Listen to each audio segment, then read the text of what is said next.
The Chiefs are number one because they won Super Bowl 54, Dan. The 49ers are number two because they represented the NFC. You keep it stagnant? Is that based on what you saw in the draft? Or you just feel like they have earned that because they were the last participants? A little bit of that, but I also like what the Niners did so far this offseason. I like their free agency and I like their draft because, these teams assume the Super Bowl window is going to stay cranked open and then they sit and watch the team regress. And I think what we saw here is John Lynch filling holes. I thought Trent Williams was a huge ad for 2 mid-round picks, Joe Staley retiring, and now you have a guy with a Hall of Fame window ready to play for you with a chip on his shoulder, looking for a big new contract. I like the move to get Brandon Ayuk, the wide receiver, also in the first round. I think he could be a big upgrade over Emmanuel Sanders, and everything we hear about his athleticism. He's a guy that Kyle Shanahan can go nuts with.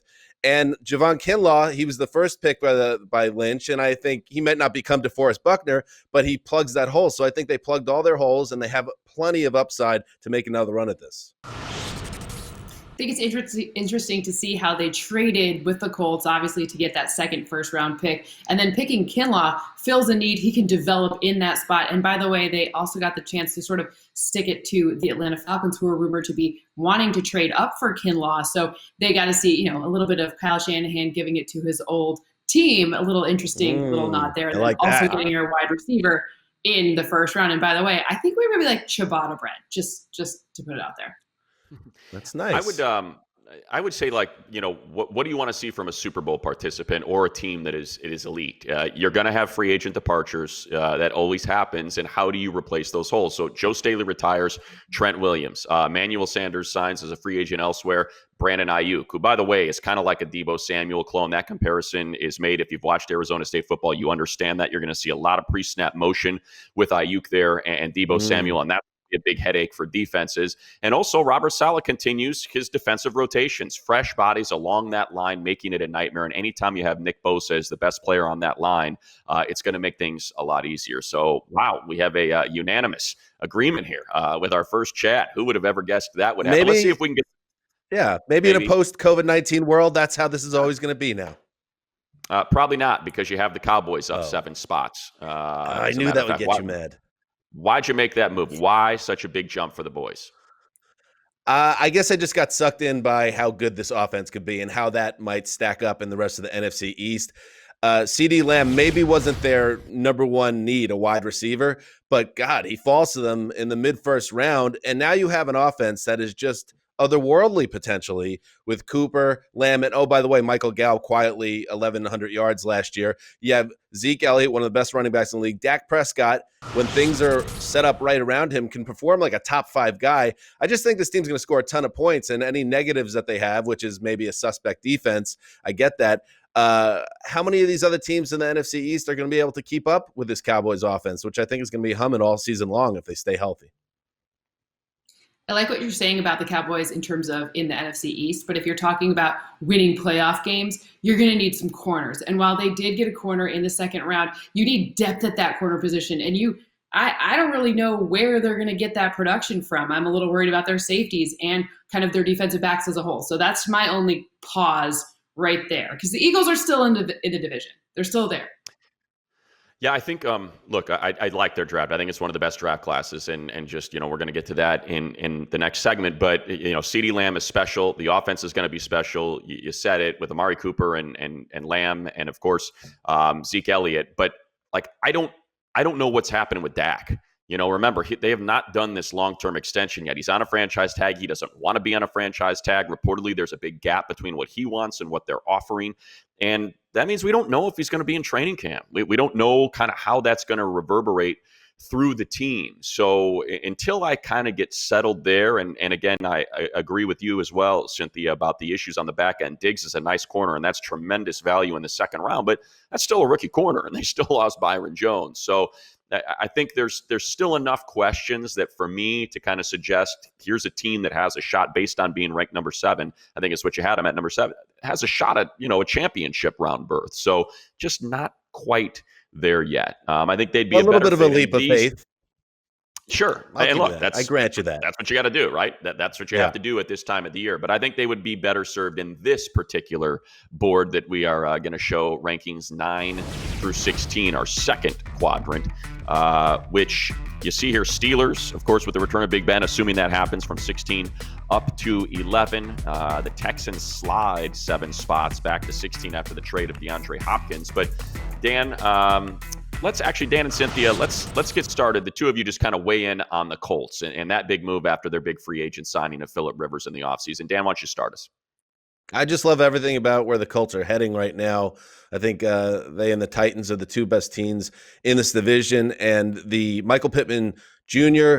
Draft pick was so perfect because Phil Rivers needs another guy other than T.Y. Hilton. Now you have these two players. And what we're hearing about Pittman's college game is that he's a guy that might just lock in with Rivers and become a stud right away. And then you have the running back as well that they brought in, who I believe ran for 2,000 yards 3 seasons in a row almost at Wisconsin. So he's going to give Marlon Mack a little run in that backfield and maybe even become the man back there. Another team that's offense has me very excited.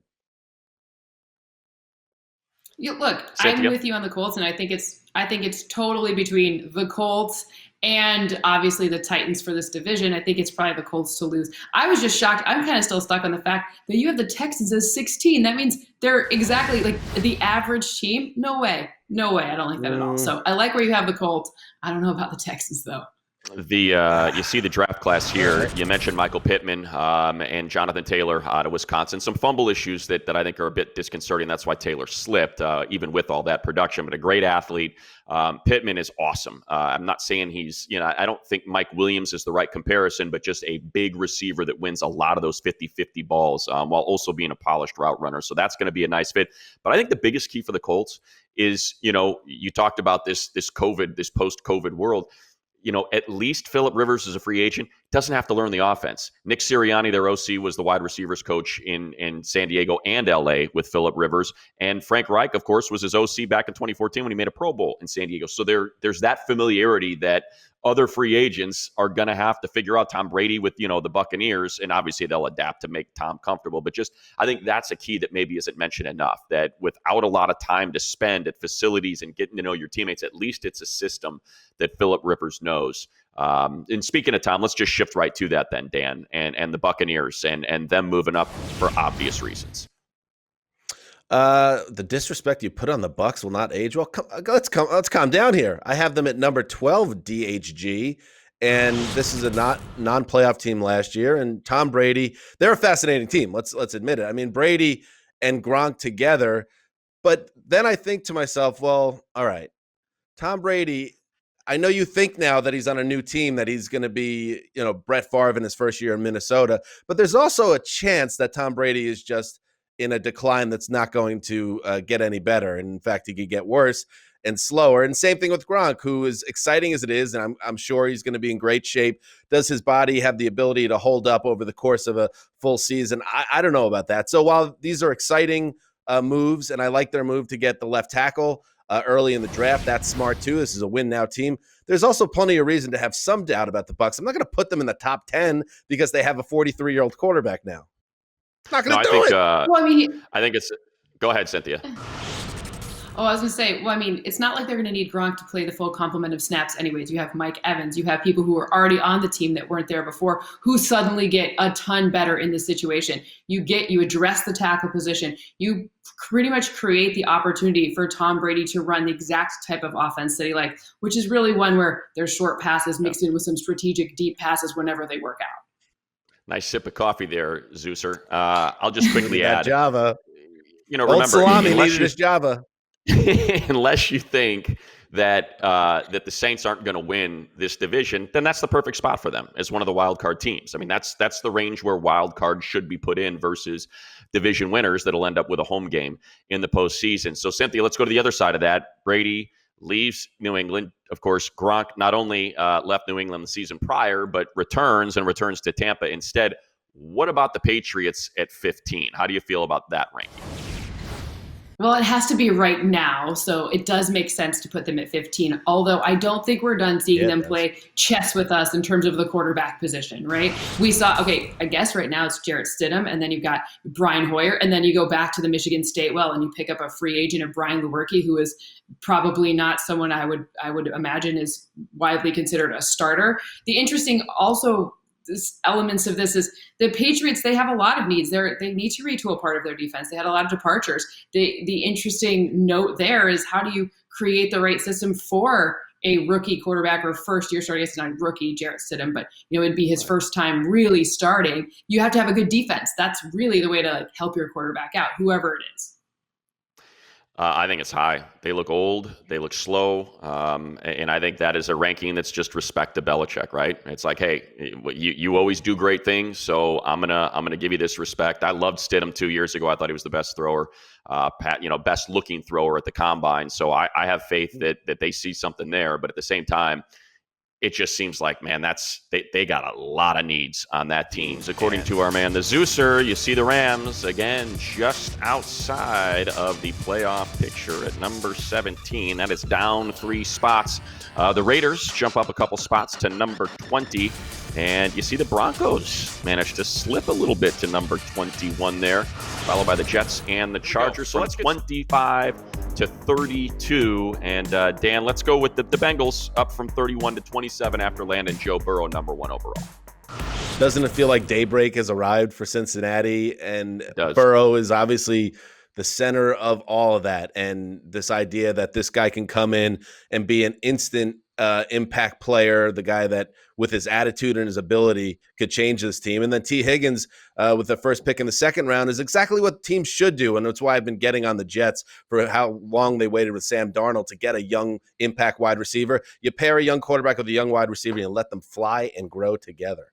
That brings us to our Cynthia Freeland Power 5. These are the most improved teams since Super Bowl 54. Certainly know about the free agent additions for the Tampa Bay Buccaneers. Why don't you just kind of pair those two together, Cynthia? Let's start with the Bucs and the Cardinals and why they're 1 and 2 for you.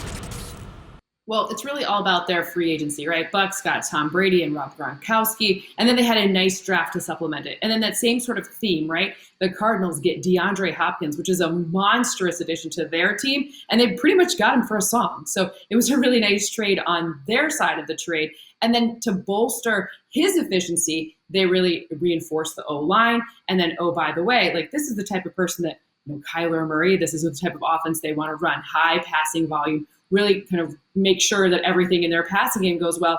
And what happens on the other side, teams are going to have to pass the ball a ton to catch up to them. So getting Isaiah Simmons, a really nice addition for their defense. All around, their free agent moves were amazing. And then you add to that a really good draft on top of it. And I think the Cardinals, NFC West is really hard.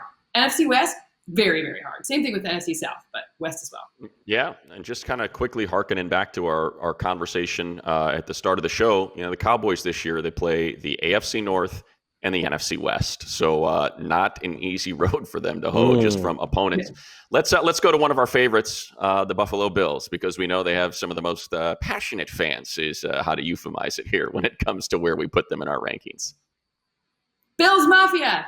Okay, so I really like the Bills, what they did in free agency to get Stephon Diggs, but then they also had a really nice draft as well. AJ Epinesa falling to them in the second round really adds to their defense. Really interesting, dynamic young player that is really going to help out, adding more pressure. Look at Stephon Diggs. Yes, you have Josh Allen. And then, of course, I can't not mention Jake Fromm, who somehow fell really far to the 5th round. Is probably because he's only about 6'2", which is a little shorter. However, Jake Fromm could be a steady, reliable kind of game manager in the case that they need him, and adding to your depth at the quarterback room is a really nice way to add wins to your team total. And then they don't have Tom Brady in their division.